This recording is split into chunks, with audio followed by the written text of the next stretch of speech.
Deuxième partie de Fake, point d'interrogation 7, consacrée à l'exoconférence d'Alexandre Astier. Si vous n'avez pas vu la première partie et que vous tenez absolument à uniquement regarder cette partie-ci, vous êtes un peu bête. Au Toulouse Game Show, ici cette année, on était invité pour Saturday Man, alors j'avais l'intention de questionner Alexandre Astier sur ce sujet, mais le mec est pas vraiment approchable en mode « Hey, t'as pas 5 minutes qu'on aille se boire un pinard ?» Donc j'en ai discuté avec Bruce de la chaîne Y Penser, avec qui je comptais de toute façon parler d'un autre sujet qui nous rassemble.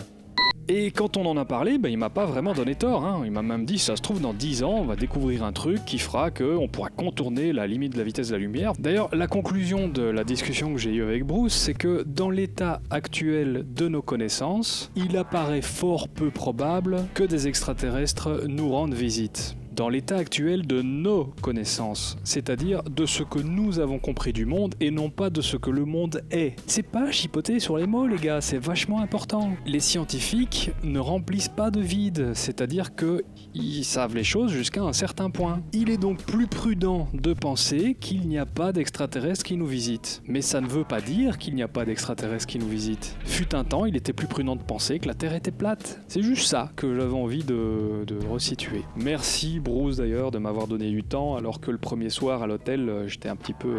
Il était 2h du mat et j'avais 6 à 7 flûtes de champagne dans les gencives après 4 heures de jacuzzi. En matière de ils sont pas foutus de notre gueule, là on a atteint un level. C'est aussi ça le Toulouse Game Show. Et en plus, je suis belge.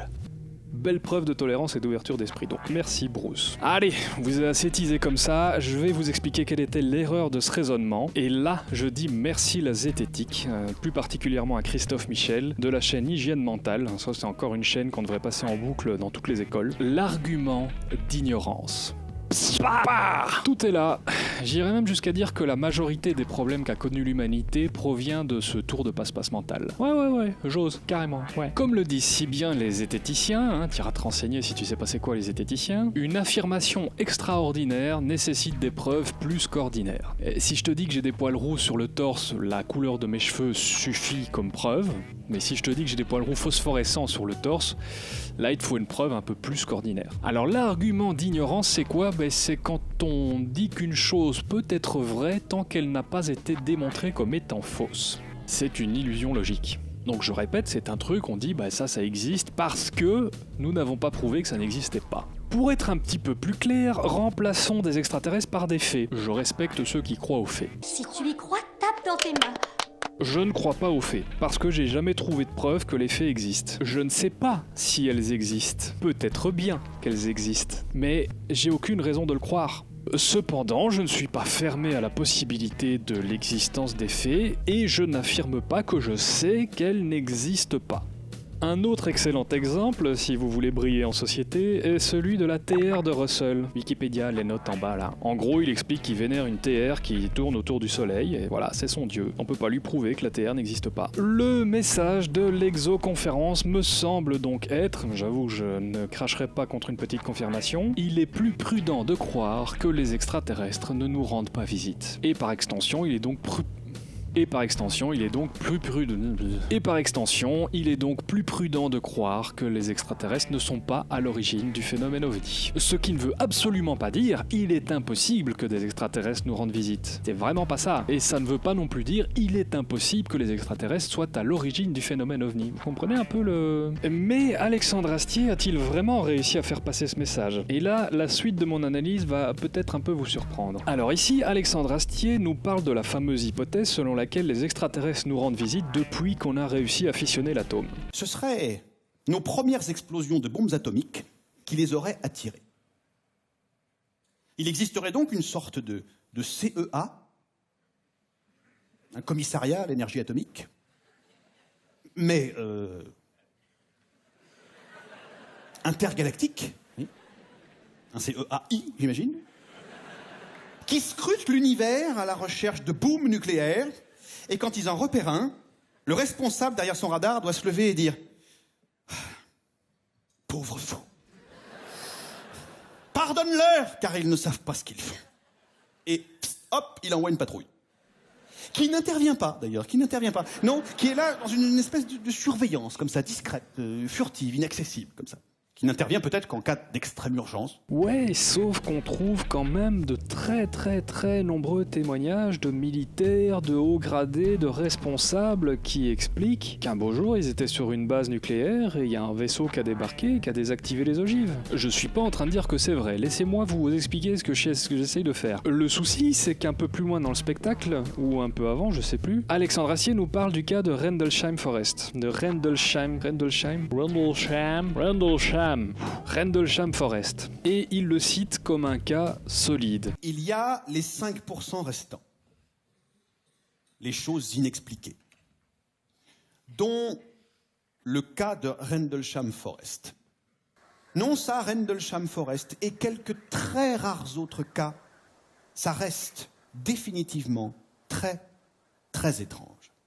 Sauf que je vois pas trop en quoi le cas de Rendlesham Forest, qui a quand même été pas mal discuté par de nombreux sceptiques, je vois pas en quoi ce cas est plus solide qu'une des vidéos que j'ai mis dans la description du National Press Club de Washington, où vous allez voir une tripotée d'officiels débarquer et raconter leur histoire d'ovnis et d'ogives nucléaires. On en arrive à une des conclusions les plus saines qu'il faut avoir vis-à-vis du spectacle L'Exoconférence, c'est que c'est un spectacle. Alexandre Astier nous donne son avis sur le cas de Rendlesham Forest.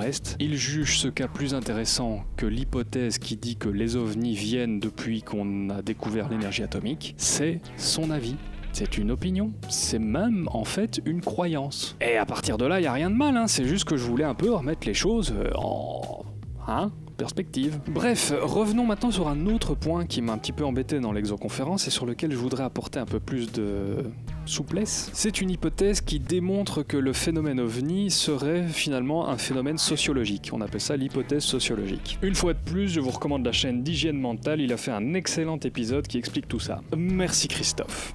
Ou Michel, Christophe Michel. Merci Christophe Michel. En gros, j'ai pas trouvé de référence, mais je sais que c'est arrivé. On a fait des tests, on publie un faux témoignage d'OVNI dans un journal, et on demande à quiconque aurait observé cet OVNI qui n'existe pas de venir témoigner pour le journal, et on observe qu'on obtient des témoignages très crédibles de cet OVNI qui n'existe pas. L'hypothèse sociologique. En 1947, le pilote civil américain Kenneth Arnold décolle de la base de Chillis, dans l'état de Washington, à bord de son Col Air A2 et fait cap sur Yakima à la recherche d'un avion militaire disparu.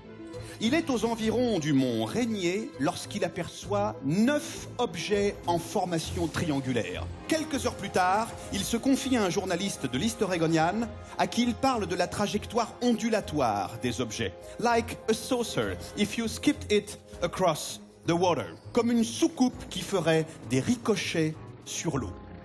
La presse américaine relaie l'article de l'East Oregonian, inaugure le terme Flying Saucers, les fameuses soucoupes volantes, et engendre par le biais d'un quiproquo une nouvelle mythologie qui va en quelques années se répandre sur toute la planète.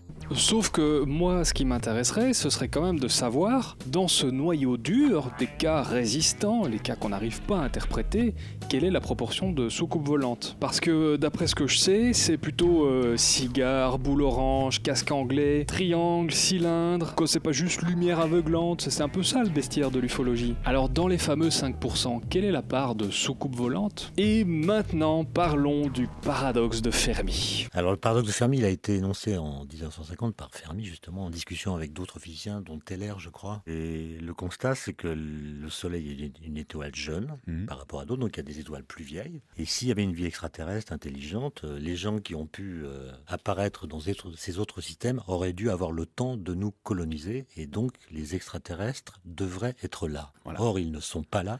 Avec quand même la petite question qui dit que le besoin de colonisation n'est pas forcément un besoin universel. Voilà. Que peut-être qu'il y en a qui aiment rester chez eux. Enfin, donc il y a plusieurs façons de résoudre ce paradoxe.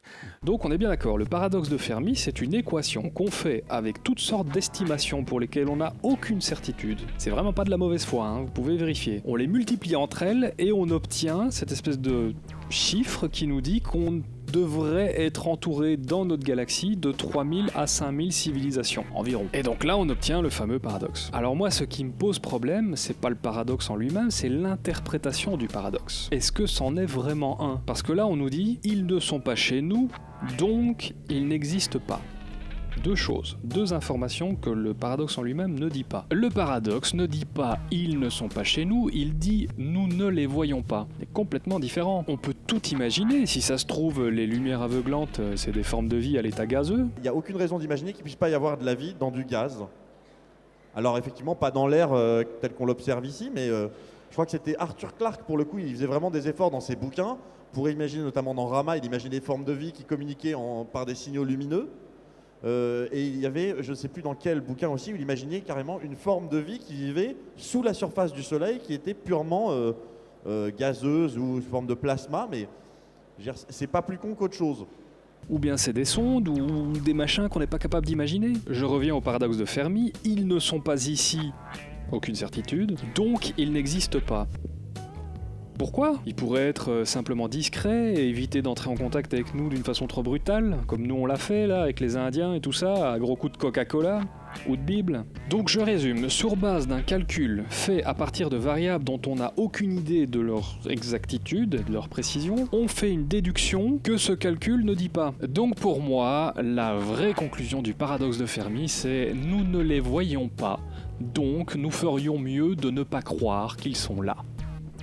Et ça, c'est quand même une phrase, mine de rien, elle offre plus de perspectives. Alors, une fois de plus, tout est envisageable, hein, mais la vraie question qu'il faut se poser, c'est pas qu'est-ce que j'ai envie de croire, ou qu'est-ce qui me charme le plus, ou alors la pire de toutes, qu'est-ce que mon instinct me dicte. Et non, il faut trouver comment se faire une opinion en fonction de nos connaissances actuelles. Et ça, sans partir du principe que ce qu'on considère impossible serait en fait possible. Là, je fais référence à la limite de la vitesse de la lumière. J'ai donc bien dû reconnaître que partir du principe que ce qu'on considère aujourd'hui impossible est en fait possible, ça s'appelle de la science-fiction.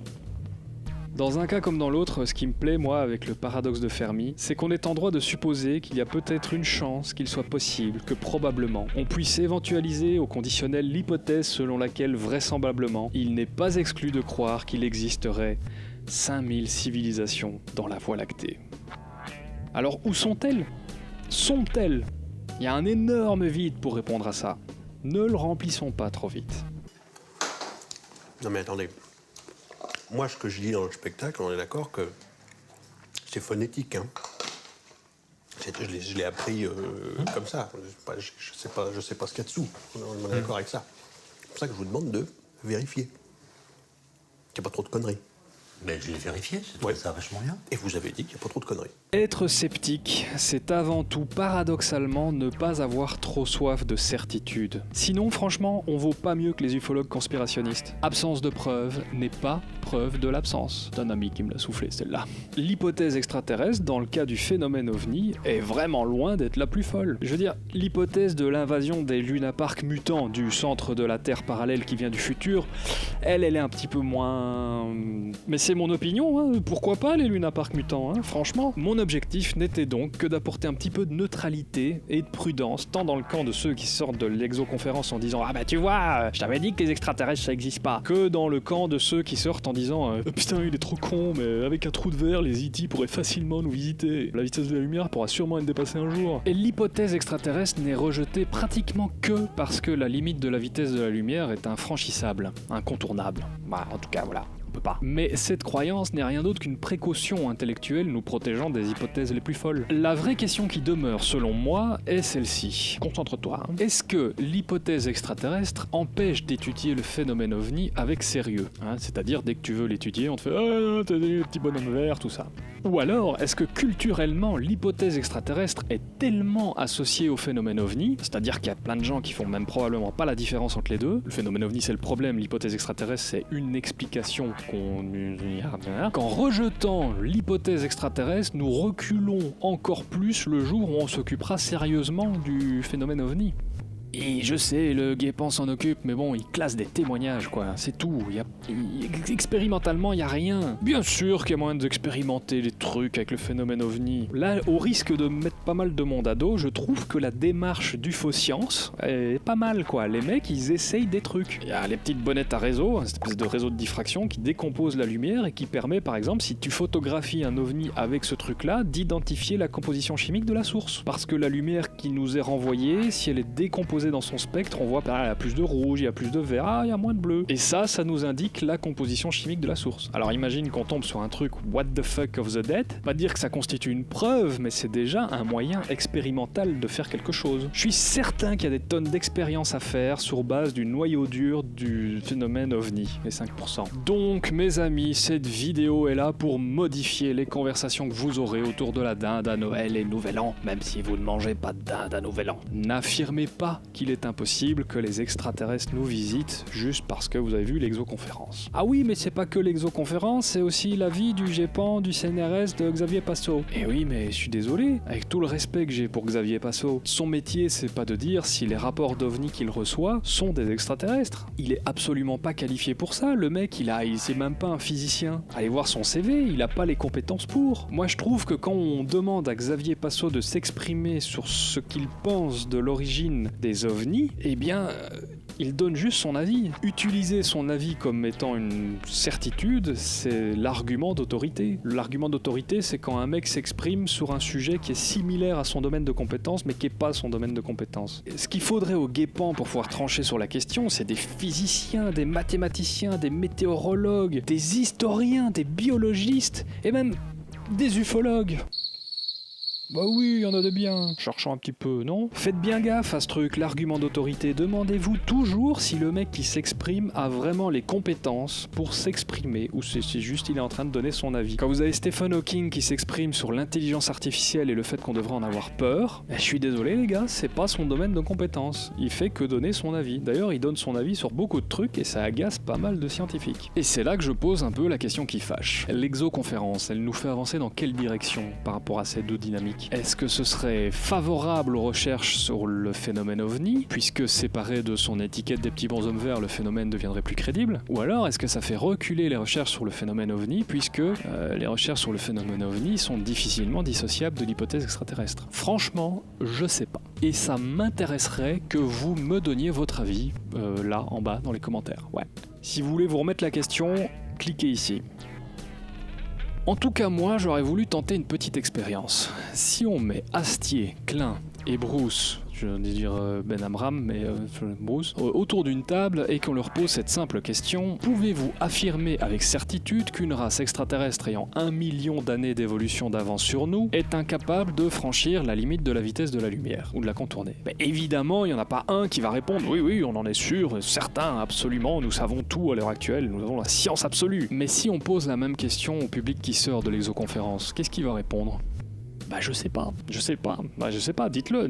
Vraiment, votre avis m'intéresse. L'exoconférence est un excellent spectacle. Vous y trouverez une quantité d'infos sur la physique théorique, plein de trucs vachement intéressants qui expliquent mais bordel, qu'est-ce qu'on fout là? Quand vous entendrez la conclusion d'Alexandre Astier, évitez de trancher et rappelez-vous que c'est avant tout un spectacle, faites-vous votre propre idée en vous renseignant. Même moi, faut pas croire ce que je dis, je suis certainement dit un tas de conneries de nouveau dans cette vidéo. Et puis rappelez-vous cette belle phrase, l'ennui dans ce monde, c'est que les idiots sont sûrs d'eux et les gens sensés sont pleins de doutes. Bertrand Russell. Ou Charles Bukowski. Internet, bordel!